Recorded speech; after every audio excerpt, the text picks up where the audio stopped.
Here's my story. Be 16, be black, and have family down in Alabama. They farm and own a huge amount of land down in Huntsville. Uncle owns a big house and a bunch of trailers they put out in the woods for hunting or camping. Down south, cousins suggest that we go out there to camp. No, I'm a city kid from Chicago, so they tease the fuck out of me. Collect food, kill a pig and some chickens, and bring necessities to camp out for a few days. We get to the camp and it's obvious something is weird. The air has this weird electric smell, like right before a storm, like ozone. We think nothing of it and unpack and go down to a little creek to swim for a few hours. All of a sudden, some older white guy and a white teenager come out of the bushes. He has a shotgun in the crook of his arm and says hello and asks us what we're doing this for back in the woods. I tell him about my uncle, who he knows, and say we're camping out. He tells us that we need to be real careful out here and stick together because there was a big animal in the woods. His son, who is my age, asks if he can stay and hang out with us. He says okay. I'm going to stop green texting because the story is fairly long and the format is harder to write in.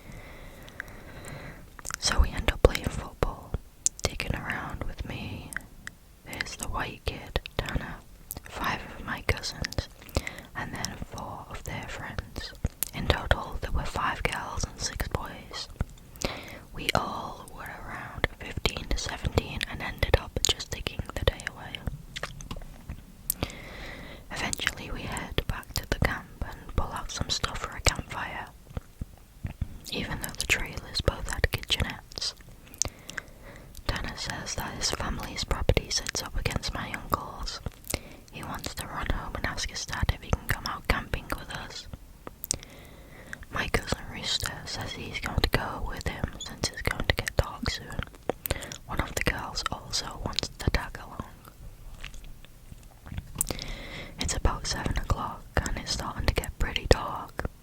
They grab flashlights and take the trail toward Dan's property. The rest of us chill. We make s'mores, drink, and kiss on the girls.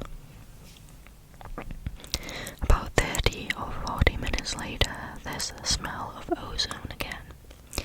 You could notice it over the scent of the fire we had started. This really nasty, coppery smell, like right after you've had a nosebleed and it stopped. It wasn't exactly like dried blood, but it was that metallic, back of your throat smell. We immediately think it's some kind of electrical malfunction, or that someone left a hot plate on or some shit. We search the trailers and nothing's on, but we can all smell it. All of a sudden we can hear people booking it down the path towards us. Rooster, Dan, and the girl all come running into the clearing, out of breath. And they don't even break stride. They all run into the trailer, right by where the fire is. We all get the fuck out of there and into the trailers. They end up calming down, even Rooster is crying his eyes out at this point. All the while, the fire is guttering lower and lower, so my other cousins say fuck it and are about to go outside to get the generator out of a shed.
gotten halfway into the woods towards the camp when they started to hear stuff in the forest. It was almost pitch black by this time, so they weren't sure at first what the fuck it was. The girl says that she heard something in the bushes right off the trail. They all beamed their flashlights over there and there was someone standing in the woods in a little hollow. Rooster said they shouted at him and told him that he was scaring the crap out of them and what a dick he was. He says that's when he realized that the guy was facing away from them. They keep walking and they start smelling the nasty coppery ozone smell. They say that they look off into the forest on the opposite side, and there's a dude standing there too, backward, slightly closer to the path. So now they start power walking and Dan keeps going. I should have taken the fucking rifle. As they're telling the story, the smell is still super strong, even inside the cabin. They say that after they started walking faster, a kind of low gibbering had began coming from both sides of the woods. As they booked it into the trailer, the girl said she flashed her light out to the side of them and saw something jerking itself through the woods. The gibbering just got louder and louder when they could see the light from our campfire. Something had come out of the woods about 40 yards behind them onto the track. Then they just flat out ran as hard as they could to the trailer. So we're out in the fucking woods, and we're assuming at this point it's some rednecks or some shit trying to fuck with us. All of a sudden, my other cousin, Junior, starts going on about how he went to school with a native kid that was telling him about the Goatman or some shit. We promptly tell him to shut the fuck up because we don't need any spooky talk right now. But he just keeps going on and on about how it's the fucking Goatman and how we're in his woods and blah blah blah. Now at the time I had never heard of this Goatman or any of that. But then a couple years ago, the year before I graduated from college, I had a minimum for a roommate, and I ended up asking him about it. And to sum it up, it's basically a man with the head of a goat, and he can shapeshift and get among groups of people to terrorize them. It's also supposed to be the kind of like a Wendigo. It's bad mojo to even talk about it, and even worse if you see it. Keep in mind, I didn't know this back when I was 16, so my cousin is going, the Goatman is going to get in and fucking get us. The girls are all terrified and my cousins and I are all trying to figure out if it's just some hillbillies or an animal. All of a sudden, the smell just goes away. To this day, I haven't experienced anything like it. Obviously, smells usually fade away or lessen, but it literally was just there 1 second and not the next. So after an hour, making it around 9 or 10, we stopped shitting bricks enough to go back outside and stoke the fire again. We figure it was just some a-holes trying to fuck with us, so we don't go back home, because we think if we do, they'll chase us through the woods or some crazy stuff. Nothing else weird happens that night. We stay another night, and for the main part of that night, nothing happens. But at about 1 in the morning, we're outside getting drunk and telling ghost stories. As someone is finishing some too spooky story, I don't remember what about, the smell comes back. It's so strong that one of the girls literally starts vomiting. I stand up and you can actually feel how clammy the air is. I say we should go inside and that this isn't right. We should have just left. We all go back inside and we're standing around. My cousin keeps going on about how it's the Goatman. My other cousin Rooster tries to shut him the fuck up, and all the while, I'm just feeling that something is wrong, and I can't figure out what the fuck it is. We end up sitting in there for a while. The smell is just as strong, and we're terrified and all huddled in this camper. We end up cooking brats for everybody because nobody wants to go outside. It's one of those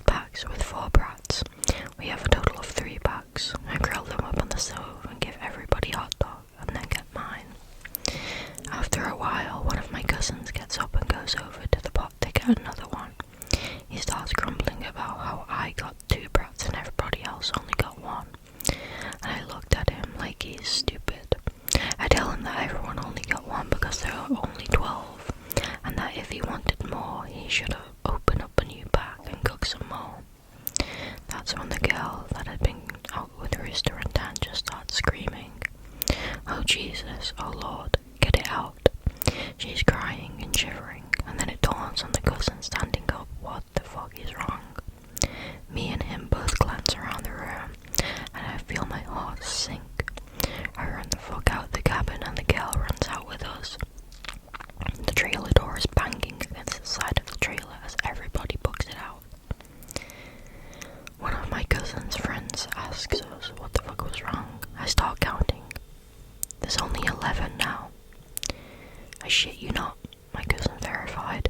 There had been 12 people in the cabin, but being that everybody didn't really know each other well, nobody had noticed the whole time that there was an extra person. And then I realized earlier that I had kind of noticed something was off. You know how when you're just digging around and having a good time, that you don't sweat the small shit, and you don't always keep track of certain stuff. I'm dead sure that someone else had been in the trailer with us, and that they had been there for at least a day, eating with us. What makes it worse is that I couldn't figure out who it was, because I don't think anyone ever actually interacted with the other person / the Goatman. The girl kept praying to Jesus, and we're all sitting outside. Eventually we get big ass sticks and go back in the cabin, but there's nobody in there. We count again and there's still 11 people. We go back into the trailer and lock the door. We explain what the fuck happened. The girl says that she had realised too, and that when she was about to say something, the person sitting next to her had grabbed her leg hard, leaned over toward her, and said something she couldn't understand. So we were pretty much scared as fuck, and we huddled together, and I fall asleep. When I wake up, the sun is just coming up, and half the people are asleep and the other half are packing our shit up. We all went to walk back home, but like 4 people want to stay until the sun. We all want to walk back home, but like 4 people want to stay until the sun is all the way up, and some people think that we're just fucking around and still want to stay at the trailers. I just want to get the fuck out of the woods. The girl's name was Kira, the one that the Goatman had touched. Anyway, I asked her if she really thinks it was something bad, and she says she just wants to go home and that she doesn't want to be out in the woods alone for another night. So we decided to split up. The 4 that want to go can go, but I have to stay because I have the keys to the cabin and it's my uncle's, and I have to lock up. I'm super pissed at this point because I feel like people aren't taking this shit seriously. I definitely didn't want to be out in the woods for another night. I spent the rest of the day trying to convince the rest of the people, now 4 girls and 4 guys, to get the fuck out of Dodge. Tanner leaves with them to get a rifle and says he's going to be back, so there are just 7 of us left by 4 p.m. At around 5 p.m, he hasn't made it back yet and we're getting extremely fucking antsy. The only reason I stopped begging them to leave was because he went to get a gun. At about 5:30 p.m. or so, the one cousin that did stay sees that the girl Kira is outside. We all look outside and sure enough, she's standing by the fire pit with her back to the cabin. I'm thinking to myself, if she was so fucking scared, why the hell would she come back? And then I get this nearby feeling in my gut. This nasty feeling in my gut. Keep in mind the whole time, the coppery smell has been gone. But now I realize I can smell just a twinge of it. I say this to the rest of them, everybody, and these are the people that wanted to stay in the woods after we had the goddamn Goatman in our midst, is laughing at me and asking if I set this up to scare them. I'm looking at them like I'm not fucking bullshitting you at all right now. I asked them why the fuck would I play like that? So one of the girls goes outside to get Kira. She gets halfway to it and stops cold. Kira starts heaving. I don't know how to describe it. Sort of like if someone with their back turned was laughing without actually making any sound. It was this fact that made me realize there was not a fucking sound in the woods. It was dead silent. This was like late September, so it was still fairly hot at the time, but still super chilly some days too. and you could usually hear big ass geese honking or some kind of birds or squirrels chit-chatting. I step out the door and tell the girl to come back in the trailer right now. She backs up into it and we lock the door. We pull down all the shades except one and put a guy there up in a chair to watch Kira. She stands there for another 20 minutes or so. Eventually the guy turns to say that she's still there and there's a huge fucking bang on the door. Then we hear Dan. He's screaming, "Let me the fuck in, stop fucking playing." We go over to the door and open it and he stumbles in with a rifle. There's nobody else outside. Evidently he had walked up to the campsite. Nothing weird happened in the forest, but he had seen a girl. Mind you, he said it was not Kira standing there. When he had gotten to the edge of the clearing, she had turned toward him with a slack-jawed look and just stared him down, slowly, tracking him as he walked around the outside of the clearing towards the camp. He said it wasn't until he was almost halfway to the trailer that he'd realised she was getting closer to him. She had started off by the fire, and without him even seeing her move, she had been turning, inching closer. He said he just ran the rest of the way back to the cabin, thinking it would be open. When he got to the door, it was locked. He turned and it was about half the distance to the door. He looks around the room and then gets super pale. He pulls me to the side and whispers in my ear, "You know there are only 7 of us in here, right?" I get that feeling where your stomach drops to your nuts. It had been back inside the trailer while we were sorting out who was going where, and then when we all went outside to talk earlier in the day, it had just slipped right back in. We look out the window and there is nobody. So we recount and then I go over and ask everyone how many people were here earlier. Everybody says 8. I say, "Well, how many are here now?" They all do the count and realise there are now only 7 people in the cabin. Dan had brought back a couple boxes of ammo and his rifle.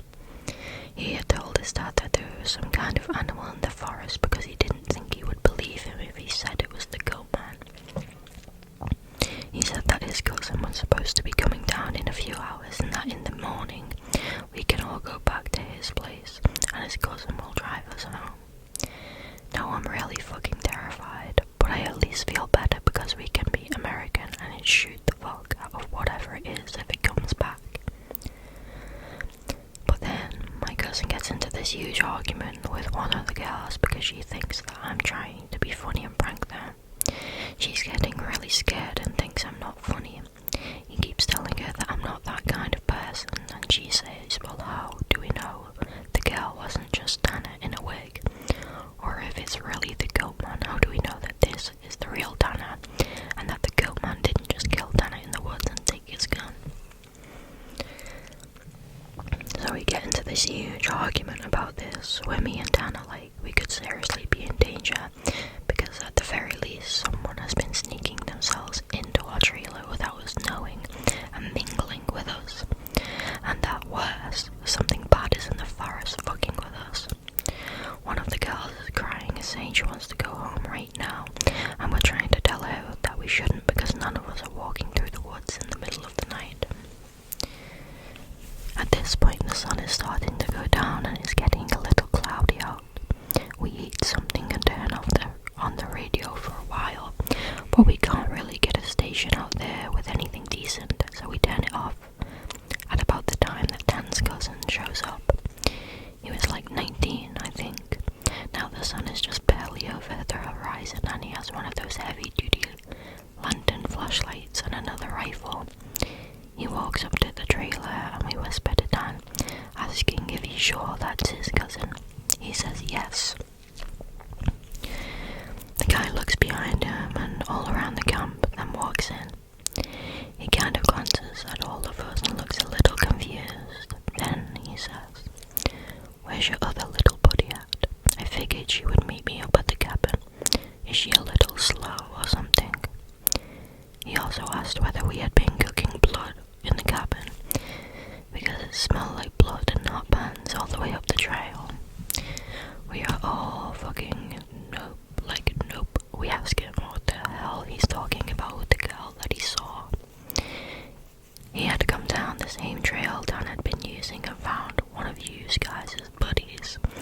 standing in the middle of the trail, looking at him slack-jawed.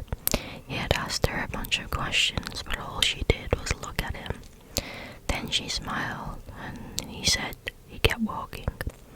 She couldn't seem to keep up with him and kept lagging a little behind. He said he asked her if she was hurt or something and if she needed any help, but she continued to stare. Eventually he turned around a bend in the trail, but when he went back to see if she was okay, the trail was empty. He'd assumed she had taken some shortcut through the woods to our trailer.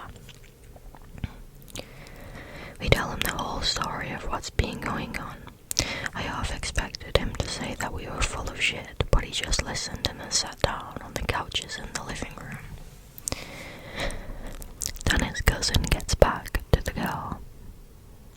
He says that when she had kept trying to lag behind him, it kinda weirded him the fuck out, so he tried to keep her in front of him. But no matter how slow he walked, she was always lagging a little behind. He smelled that nasty smell, and it got stronger as he got to camp. Eventually it got really strong. She had said something really low that he didn't catch, and when he had turned around, she had been right the fuck up on him. He stepped back from her. It was at this point that he asked her if she was okay. If she wasn't, he offered to carry her back up the rest of the way. She just kept staring. He said he reached out for her as if to grab her on the shoulder, but he must have misjudged the distance because she was off to the side of where he put his hand, like she had moved while he was looking dead at her. So at this point we know this shit's real unless Dan is playing a joke, which we can tell that he's not because he's almost pissing his pants. They load up their rifles, we eat some more, and we just kind of sit around until about 11. To this fucking day, every time I think about this, I really pray to God that it's some huge prank that my cousins played on me and just never revealed, so I would shit myself for the rest of my life.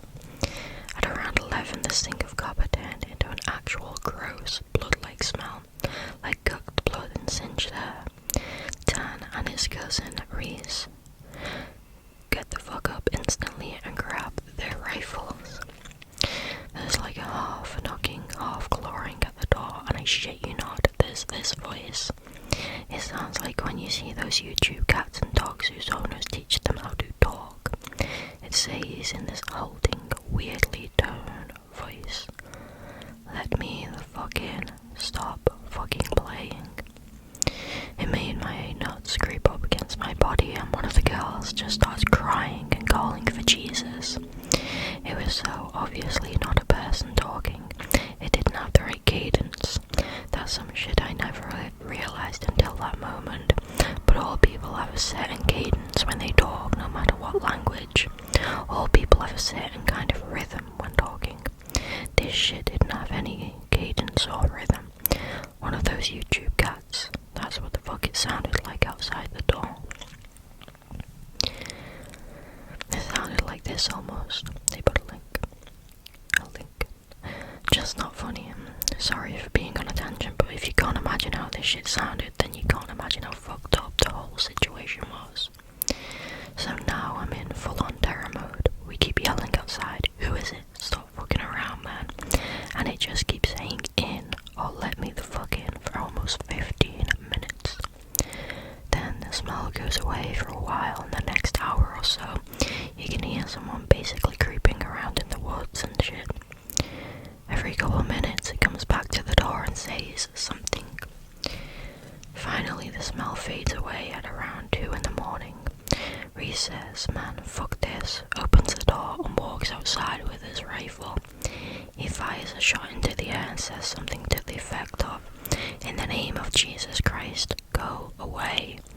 He fires 2 more times, and then from the woods, right up against the river across from the trailer, it sounded like something is slowly gibbering and hooting.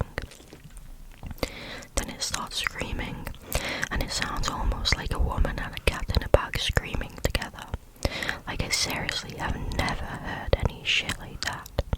We can hear the brush over that way start to shake. Reese fires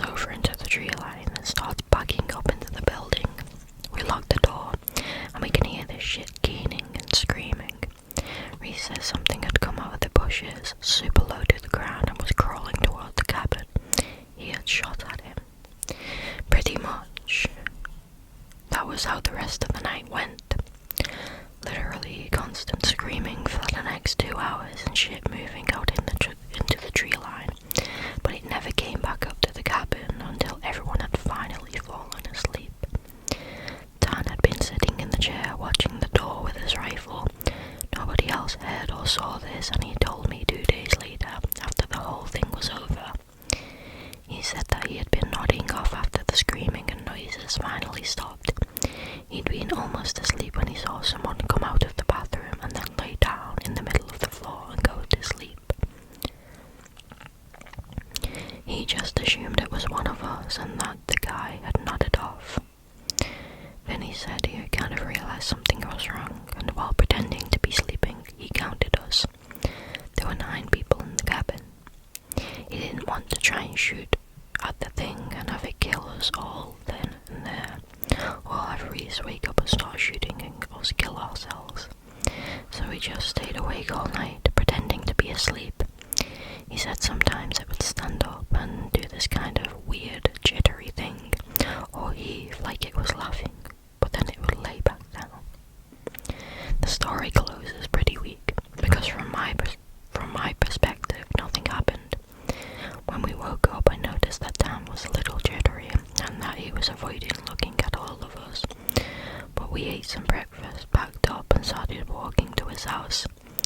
He stayed last in the cabin and said he'd lock up and bring me my uncle's keys. He told us to just start walking and that he'd catch up, which I didn't really want to do. We got a little bit up the path, and when he came running up, we just jogged back to his house. His cousin took us home. There was a window in the bathroom. Dan had gone back to lock up and looked in there. We were too stupid to lock a screenless window, and it was up when he went in there. I'm guessing it had been doing that all along, waiting for us to fall asleep or slip up and then getting in among us. It walked with us all the way